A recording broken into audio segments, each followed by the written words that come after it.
सब जानते हैं कि आजकल मैं बोर्ड में आने वाले सिलेबस के आधार पर वीडियो बना रही हूँ। जो जो टॉपिक या जो भी परीक्षा में आने वाला है, जिनकी संभावना बहुत अधिक है या किस तरह के प्रश्न आ सकते हैं, आजकल मैं इस तरफ आपका ध्यान दिलाना चाहती हूँ।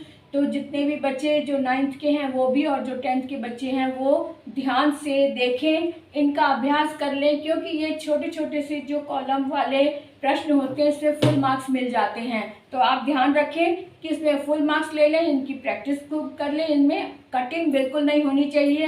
अगर पत्र लेखन है तो भी, ये विज्ञापन है या फिर सूचना लेखन है, इन चीज़ों में फुल मार्क्स मिल जाते हैं अगर आपने बारीकियों पर ध्यान दे लिया। और दूसरी बात एक और क्या बता दूं कि हिंदी में पास होना जितना आसान होता है, 90+ लाना उतना ही मुश्किल होता है। आप ला सकते हैं बड़ी आसानी से अगर आप बारीकियों पर ध्यान दे लें, इसके कॉन्सेप्ट को अच्छे से समझ लें, फिर देखो आप 90+ ला सकते हैं बड़ी आसानी से, और बच्चे लाते भी हैं। तो इसीलिए मैं बारीकियों पर ध्यान दिलाती हूँ। मात्राओं का ध्यान रखा करो, जो फॉर्मेट लिखा जाता है, बताया जाता है, उस फॉर्मेट का ध्यान रखो, तो आपके मार्क्स बिल्कुल नहीं कटेंगे।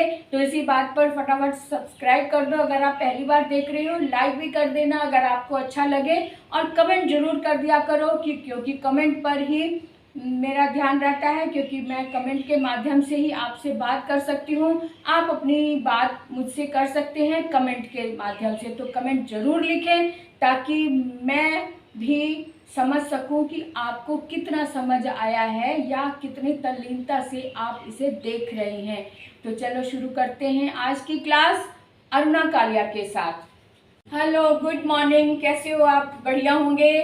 तो आज मैं फिर से सूचना के अंतर्गत, सूचना लेखन के अंतर्गत एक और टॉपिक लेकर आई हूँ। ये टॉपिक भी बोर्ड में आ चुका है, तो आप देखें कि कौन सा टॉपिक है। ये टॉपिक है, आप परमजीत सिमरन हैं, आप साहित्य अकादमी के सचिव हैं। गर्मी की छुट्टियों में अकादमी द्वारा नाट्य शिविर का आयोजन किया जा रहा है। इसकी जानकारी देते हुए लगभग 50 शब्दों में एक सूचना तैयार करें। सूचना हमेशा 50 शब्दों में ही आती है, और ये 2.5 नंबर का क्वेश्चन होता है, यानी 2.5 मार्क्स का क्वेश्चन होता है। और ये अगर इस तरह से कॉलम बनाकर और नीट एंड क्लीन और बिना कटिंग के आप लिखेंगे तो पूरे फुल मार्क्स इसमें मिल सकते हैं।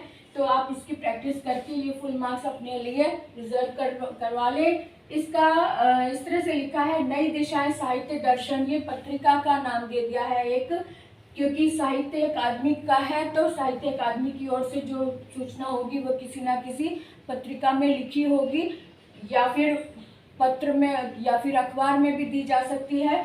तो ये पत्रिका की ओर से यह है कि नई दिशाएं साहित्य दर्शन पत्रिका, नई दिल्ली, सूचना नाट्य शिविर आयोजन हेतु। ठीक है, अब डेट जो है वो गर्मियों के हिसाब से, गर्मी की छुट्टियों में शिविर लगाया जा रहा है, और गर्मियां मई जून में होती हैं, इसलिए जून की डेट डालकर मैंने आगे डैश कर दिया है। सन का नाम नहीं लिखा है, तो जिस सन में भी आप लिखेंगे उस दिन उसके अनुसार ये डेट लिख देंगे। ओके, तो सभी साहित्य प्रेमियों को सूचित किया जाता है कि महिला महाविद्यालय के प्रांगण में 20 जून से 25 जून तक नाट्य शिविर लगाया जा रहा है। जो भी नाट्य कला में रुचि रखते हैं वे अपना नाम परमजीत या सिमरन सचिव के पास दर्ज करवा लें तथा नाट्य शिविर के भागीदारी बनकर इस शिविर का आनंद उठाएं। परमजीत या सिमरन सचिव साहित्य अकादमी। तो ये है हमारा सूचना लेख, जो एक सूचना के आधार पर लिखा गया है। तो आप भी इसका अभ्यास करें, और ये इस तरह के टॉपिक आ रहे हैं बोर्ड में, तो आप ध्यान रखें कि किस तरह के टॉपिक आ सकते हैं, और अपनी कल्पना करें कि और कैसा टॉपिक आ सकता है जो आप अचानक अगर आ जाए तो आप कैसे लिखोगे। तो इसका अभ्यास, इसका फॉर्मूला, इसका जो फॉर्मेट है वो अपने दिमाग में रख लो, तो कोई भी टॉपिक आ जाए आप लिख सकते हैं। तो आज का टॉपिक यही समाप्त करते हैं और आज्ञा लेते हैं। अगले वीडियो तक के लिए फिर से मिलेंगे। Bye bye.